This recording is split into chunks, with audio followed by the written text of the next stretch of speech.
शक्ति समूहकी संस्थापक सुनिता दनुवारको जन्म विक्रम सम्वत 1977 सालमा दैलेखमा भएको थियो। 10 सन्तान मध्येकी सबैभन्दा कान्छी सन्तान सुनिता हुन्। तर जन्मिएका मध्ये कान्छी सुनिता सहित 4 बाँचे, 6 सन्तान बितेर गए। 6 सन्तान गुमाएपछि उनकी आमालाई लाग्यो मेरा बच्चाहरूलाई यहाँ आँखा लाग्यो, यहाँ राख्यो भने अरू पनि मर्छन्। यही अन्धविश्वासले सुनिता दनुवारको परिवार दैलेख छाडेर भारतको जम्मू कश्मीर बसाइ सर्यो। कश्मीरमा जग्गा भाडामा लिएर सुनिताको परिवारले आलु खेती गर्यो। वर्षको एक सिजन स्याउ खेती हुन्थ्यो। स्याउ टिप्ने, प्याकिङ गर्ने र तुइनसम्म पुर्याउने काम हुन्थ्यो। सुनिता सकेको काम आमा बुवालाई सघाउँथिन्। जिन्दगी ठिकठाक चलिरहेको थियो। नेपालबाट सुनिताका कान्छा काका कश्मीर पुगे। केही महिना बसे, सिजनको काम गरेर थोरै पैसा कमाए। फर्किँदा काकाले सुनिताको दाइलाई लिएर भागे। छोरो हराएपछि सुनिताकी आमा दुखी भइन्। त्यही समयमा नेपालमा सुनिताका हजुरबुवा बिते। हजुरबुवाको काममा उनका बुवा नेपाल आए। छोरा हराएपछि तडपिएकी आमा बुवा नेपालमा। 13 वर्ष लाग्दै गरेकी सुनिताको काँधमा घरको जिम्मेवारी बढ्दै थियो। उनी एक्लै पँधेरा पुग्थिन्, खेतीमा जान्थिन् त कहिले घरभित्रको काममा हुन्थिन्। एक दिन आमा काममा गएकी थिइन्, घरमा उनी एक्लै थिइन्।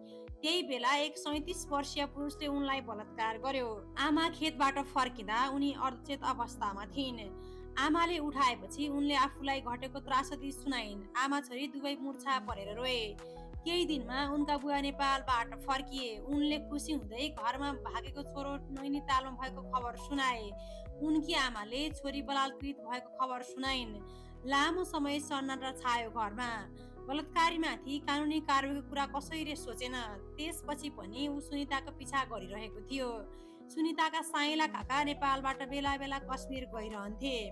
उनले 5000 भारू लिएर सुनिताको हात आफूलाई सुम्पिने वचन दिएको त्यो बलात्कारी बताउँथ्यो र आफूसँग बिहे गर्न दबाब दिइरहन्थ्यो। त्यसबाट पिछा छुटाउन सुनिताका बुवाले ठाउँ नै छाड्ने निर्णय गरे। एक दिन बसिरहेको घरको दैलो नलगाई उनीहरू त्यहाँबाट हिँडेर कुल्ली मनाली पुगेर नयाँ जीवन सुरु गरे। एक दिन बसिरहेको घरको दैलो नलगाई उनीहरू त्यहाँबाट हिँडेर कुल्लु मनाली पुगेर नयाँ जीवन सुरु गरे। बलात्कृत हुँदा सुनिता पहिलो पटक रजस्वला भएकी थिइन्। दोस्रो पटक रजस्वला नै हुन पाएन। पेटमा हलचल हुन थालेपछि उनले आमालाई सुनाइन्। आमाले भनिन् तिम्रो त गर्भ बसेको रहेछ। गर्भको सन्तान हुर्काउनुको विकल्प उनीसँग थिएन। उनलाई लाग्यो मेरो गर्भ आफै तुइए पनि हुन्थ्यो। उनी स्याउका 5-6 वटा पेटी बोकेर हिँड्थिन्। सुनिता बच्चा पेटमै मरोस् भनेर हँसियाको पिँडले पेटमा हिर्काउने गर्थिन्। फेरि सम्झिन्थिन् यो बच्चाको के दोष छ र यसले मर्नुपर्ने। उनी रुँदै आफ्नो पेट मुसार्थिन्। गर्भावस्थाको समय सकिँदै गयो। सुनिताको कष्ट बढेर गयो। बसेको ठाउँमा अस्पताल थिएन। नियमित जाँच गराएको थिएन।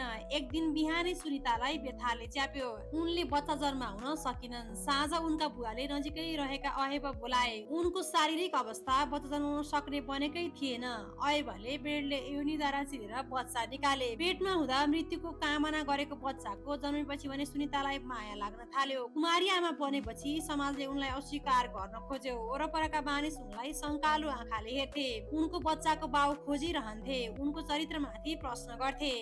बिना बाबुको पनि बच्चा हुने रहेछ भनेर घोषपेश गरिरहन्थे। 14 वर्षकी सुनिताले त्यो अपहेलना, त्यो घृणा र नारकीय जीवनलाई कसरी झेलिन् उनी आफैलाई हेक्का छैन। यो सबमा उनका बुवा आमाले भने उनलाई बर्खेक गरिरहे। छोरो बोकेर उनी काममा जान्थिन् तर दुःखको अर्को अन्त्यहीन सुरुङ सुरु हुन बाँकी नै थियो। सुनिताका छोरा 6 महिना हुँदै थिए। एक दिन उनले काम गर्ने ठाउँमा 18-19 वर्षका 2 युवक आए। उनीहरू ट्र्याक्टर चलाउँथे। सुनितालाई राम्रो कामको प्रलोभन देखाएर नजिकिन खोजिरहन्थे। उनी पन्छिरहन्थिन्। एक दिन अचानक उनका बुवाले कुल्लु बनाली छाड्ने निधो गरे। उनलाई हराएको छोरो खोजेर श्रीमतीको आँखामा खुसी फर्काउनु थियो। कुल्लु छोड्ने भएपछि उनका बुवा आफूले काम गरेको पैसा उठाउन गए। सुनिताको परिवारले कुल्लु छाड्न आँटेको खबर ती 2 युवकले पनि थाहा पाएछन्। त्यसपछि उनीहरूले आग्रह गरे हामी तपाईहरूसँगै जान्छौँ, उतै काम गर्छौँ। यहाँ बस्न हामीलाई पनि मन छैन। तपाईको छोरो हाम्रो पनि भाइ हो। हामी भाइ खोज्न तपाईलाई साथ दिन्छौँ। सुनिताको बुवाको मन पग्लियो। उनले सँगै लैजाने भए। कुल्लु छोडेको साँझ एक सामान्य होटलमा उनीहरू बास बसे। बास बसेको ठाउँमा ती 2 जनाले सुनितालाई लड्डु खान दिए। उनले खान मानिनन्। बुवाले भने तिमीलाई बहिनी भनेर माया दिएका छन्, खाऊ न त। बुवा आमाले पनि लड्डु खाए। त्यसपछि उनले पनि खाइन्। बिउ जिदा बुवा आमा साथमा थिएनन्। उनी बम्बईको कोठीमा बेचिसकेकी थिइन्, जहाँ उनले नारकीय जीवन भोग्नु पर्यो। त्यहाँ उनी सामूहिक बलात्कारमा परिन्। कोठी सञ्चालकले उनको छोरो खोसेर राखेका थिए। एकातिर बलात्कारको पीडा, अर्कोतिर मेरो छोरालाई के गरे होलान् भन्ने चिन्ता। सुनितालाई त्यो सामूहिक बलात्कारपछि उठ्न लामो समय लाग्यो। कमाठीपुरको त्यो कोठीमा उनी छोराको यादमा छटपटाइरहिन्। केही दिनपछि कोठीहरूले उनको छोरालाई काखमा ल्याएर राखिदिइन्। सुनिताले छोरालाई च्याप्प समातेर छातीमा टाँसिन्, मुहाई खाइन्, दुध चुसाइन्। छोरासँगको त्यो मिलनले फेरि एकपटक उनले सबै पीडा बिर्सिदिइन्। कोठीवालीले उनलाई भनिन्, तिम्रो छोरालाई अब खोलीमा राख्नुपर्छ, खोलीमै उसको सारा हेरचाह हुन्छ, तिमीले चिन्ता लिनु पर्दैन। कोठीमा पुगेका महिलाका बच्चा त्यसै गरी पालिन्थे। आमाले हप्तामा एकपटक हेर्न र भेट्न पाउँथे। सुनिताको छोरा पनि खोलीमा पुगे। आमा छोराको पुनः बिछोड भयो। त्यो पीडा सहनुको विकल्प थिएन। उनी विक्रमसम्म 2052 साल माघमा 18 वर्ष नपुगेकाहरूलाई मुम्बई प्रहरीले कोठीबाट उद्धार गर्यो। उनलाई सरकारी आवास गृहमा लगियो। त्यसबेला छोरा साथमा थिएनन्। छोरा बिनाको जिन्दगी उनलाई मन्जुर थिएन। प्रहरीलाई उनले भनिन्, मेरो छोरो उनीहरूले खोलीमा लगेर राखेका छन्, कि मेरो छोरा पनि ल्याइदिनु कि मलाई पनि छोडिदिनु, म त्यहीँ जान्छु। प्रहरीले उनको छोरो खोजेर ल्याइदियो। हराएका बुवा आमा फेरि कहिल्यै भेटिएनन्। कोठीबाट निस्केर आएपछि देशले नागरिक मान्न अस्वीकार गर्यो। उद्धारको 6 महिनापछि नेपाल फर्किएकी सुनितालाई देखेर यहाँका मानिस अर्कोतिर फर्केर हिँड्थे। बाटोमा भेटिएर टोलका चिनाहरू मात्र होइन, अस्पतालका डाक्टर पनि घृणा भावले हेर्थे। नेपाल फर्किएपछि उनले विभिन्न संस्थामा काम गरिन्। उनीसँगै नेपाल फर्किएका महिलाले मिलेर सुनिता फाउन्डेसन गठन गरे। फाउन्डेसन गठनका क्रममा नागरिकताका लागि पनि उनले ठूलो सङ्घर्ष गर्नु पर्यो। यही सङ्घर्षकै क्रममा भेटिए उदयपुरका नृप दनुवार। नृपले नै उनलाई विवाहको प्रस्ताव राखे, तर छोराले हेलो होचो बेहोर्नु पर्ने हो कि भन्ने पिर थियो। नृपले छोरालाई आफ्नै ठानेर माया गर्ने बताएपछि उनले नृपसँग विवाह गरिन्। विवाहपछि उनको नागरिकता बन्यो। नृपसँगै सुनिताले यो देशको नागरिक हुनुको पनि चाहन पाइन्, तर नृपको परिवारले स्वीकार गरेन सुनितालाई। विवाह गरेको केही समयमा सुनिता गर्भवती भइन्। छोरो 3 वर्षको हुँदै थिए। नृप र सुनिता दुवै सङ्घर्षको चरणमा थिए। गर्भ बसेपछि नृपले भनेका थिए, अर्को बच्चा जन्माउने सही समय होइन कि यो बच्चा एबोर्सन गर्दा के हुन्छ। सुनिता रिसाइन्। उनीहरूले बच्चा जन्माउने निर्णय लिए। चरम गरिबी थियो। काम छाड्न सक्ने स्थिति थिएन। पौष्टिक खाना जुटाउन मुस्किल थियो। जचाउन जान कठिनाइ थियो। सुत्केरी हुने दिन उनलाई मासु खान मन लाग्यो। उनले 1 किलो कुखुराको टाउको र खुट्टा ल्याइन्। राम्रो मासु किन्ने हैसियत थिएन। उनले 1 किलो टाउको र खुट्टा एक्लै खाइसकिन्। त्यही दिउँसो उनलाई सुत्केरी व्यथा लाग्यो। व्यथाले च्यापेपछि उनले श्रीमानलाई भनिन्, मलाई गाह्रो भयो, अस्पताल जान ट्याक्सी खोजेर लिएर आउनु। उनका श्रीमान गोजीमा 500 बोकेर ट्याक्सी खोज्न भौतारी रहे।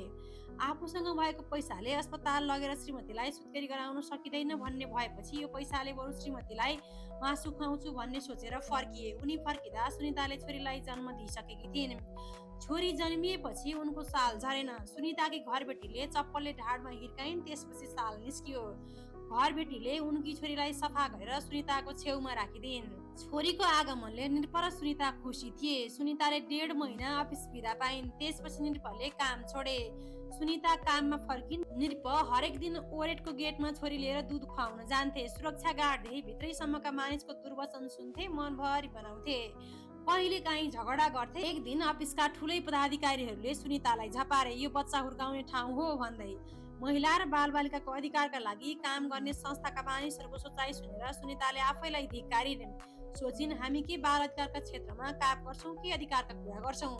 यहाँका मानिसलाई मेरी 3 महिनाकी छोरीले आमाको दुध खान पाउने अधिकार बुझ्दैनन्। उनी रुन्थिन्। काम छोडेर हिँडौँ झैँ लाग्थ्यो, तर जिन्दगी चलाउन मुस्किल थियो। छोरी हुर्कँदै गर्दा सुनितालाई पीर लाग्थ्यो। मेरो छोराछोरीमा श्रीमानले फरक व्यवहार गरे भने, तर नृपले कहिल्यै त्यसो गरेनन्। उनलाई छोराछोरी हुर्कँदै जाँदा आफ्नो विगत थाहा पाएर घृणा पो गर्ने हुन् कि भन्ने चिन्ताले पनि सताउँथ्यो। उनका छोराछोरी दुवै पढाइमा अब्बल थिए। छोरालाई कानुन पढाउने योजना थियो उनको, तर +2 पढ्दै गर्दा प्रेममा परेका उनका छोरा पढाइ छोडेर विवाह गरे। उनी अहिले भारततिर बसिरहेका छन्। बेचिएर फर्किएका उनी र चरीमाया तामाङ लगायतको अगुवाईमा शक्ति समूह गठन भएको थियो। त्यसै बखत बेचिएर फर्किएका र उनी र चरीमाया तामाङ लगायतको अगुवाईमा शक्ति समूह गठन भएको थियो। दिदीबहिनीसँग मिलेर गठन गरेको शक्ति समूह मार्फत उनले सामाजिक काम गरिन्। उनको परिचय बदलियो। सुनिताकी छोरीले भने +2 सक्न साथ आमाको सपनाको पाटो समाएकी छन्। नेपालबाट वर्षेनी करिब 15,000 किशोरी बेचबिखन हुने र उनीहरूलाई तस्करी गरी भारत लगायत मुलुकमा यौन व्यापार लगाइन्छ। शक्ति समूहले अहिलेसम्म बेचिएका 20,000 भन्दा बढी महिलाको उद्धार सघाएको म्यागजिनमा उल्लेख छ। तिनै शक्ति समूहकी संस्थापक टिप हिरो सुनिता दनुवारको आकस्मिक निधन भएको छ। मानव बेचबिखन विरुद्धकी अभियन्ता दनुवारको 47 वर्षको उमेरमा सोमबार निधन भएको हो। राति खाना खाएर सुतेकी दनुवार बिहान 5 बजे ओछ्यानमा मृत अवस्थामा भेटिएको उनका पतिले जानकारी दिएका छन्। बिहान 5 बजे आफू उठेर पसल जानु अघि सुनितालाई उठाउन खोज्दा नबोलेपछि शरीर छाम्दा चिसो भइसक्यो र अस्पताल पुर्याउँदा मृत घोषणा गरेको दनुवारले बताएका छन्। सुनिताका श्रीमान र एक छोरी छन्। आफै मानव बेचबिखनबाट पीडित उनी अहिले मानव बेचबिखन विरुद्धको अभियानमा सक्रिय थिइन्। 2056 सालमा चरीमाया तामाङ सहित बम्बईबाट उद्धार गरी नेपाल ल्याएपछि उनीहरूकै पहलमा बेचबिखन प्रभावित महिलाहरूले स्थापना गरेको विश्वकै पहिलो मानव बेचबिखन विरुद्धको संस्था शक्ति समूह बनेको छ। पछिल्लो समय उनी सुनिता फाउन्डेसन स्थापना गरेर सोही संस्था मार्फत बेचबिखन विरुद्ध क्रियाशील थिइन्। उनले 4वटा अन्तर्राष्ट्रिय अवार्ड नै जितिसकेकी थिइन्। उनी सन् 2014मा सिटेन अवार्ड, सोही वर्ष Asia democratic and human rights award, 2015मा ओल्ड वुमन अचिभमेन्ट अवार्ड र 2081मा अमेरिकी विदेश मन्त्रालयबाट टिप हिरो अवार्डबाट सम्मानित भएकी थिइन्। हाल उनी आफ्नै नाउँमा खोलेको सुनिता फाउन्डेसन मार्फत समाजसेवामा सक्रिय रहेकी थिइन्, तर अब उनी हामी माझबाट अस्ताएकी छन्। मानव बेचबिखन विरुद्धकी अभियन्ता सुनिता दनुवार प्रति भावपूर्ण श्रद्धाञ्जली।